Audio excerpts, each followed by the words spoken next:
রানী সবাইকে বলো good morning. আমি বারান্দাতে বসে আছি। আমার রানী কত সুন্দর করে বারান্দায় বসে বসে দেখছে এই যে রাস্তা দিয়ে সব লোকজন যাচ্ছে। সবাইকে বলে দাও গুড মর্নিং।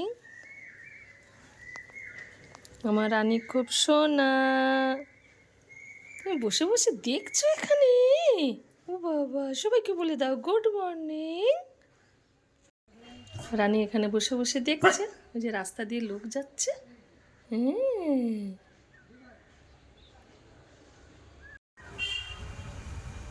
টিফিনে এই যে মুড়ি দিয়ে খাবো বলে একটু আলু ভাজা করেছি। আর আমার পাশের বাড়ি এক বৌদি কলাইশুঁটি দিয়েছিল একটু, তার সঙ্গে কয়েকটা মটরশুঁটি ছাড়িয়ে সেদ্ধ করে ভেজে নিচ্ছি।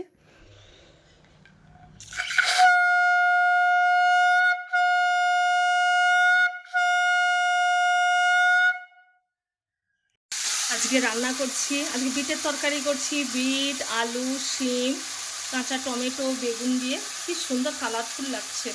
আর একটা ঝোল বানাবো কাঁচকলা, সজনে ডাঁটা, আলু আর ঝিঙ্গে দিয়ে।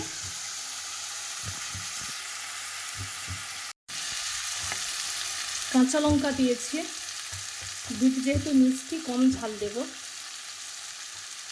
লঙ্কা গুঁড়ো দিয়ে দিলাম, হলুদ গুঁড়ো দিয়ে দিলাম,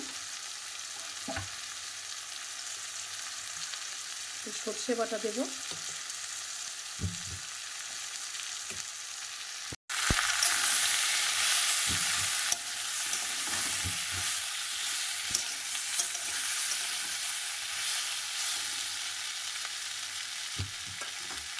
খাওয়া দাওয়ার পরে রেস্ট নিয়ে একটু বেরিয়ে পড়েছি, কয়েকটা অর্ঘ্য প্রশস্তি আছে দিতে যাব।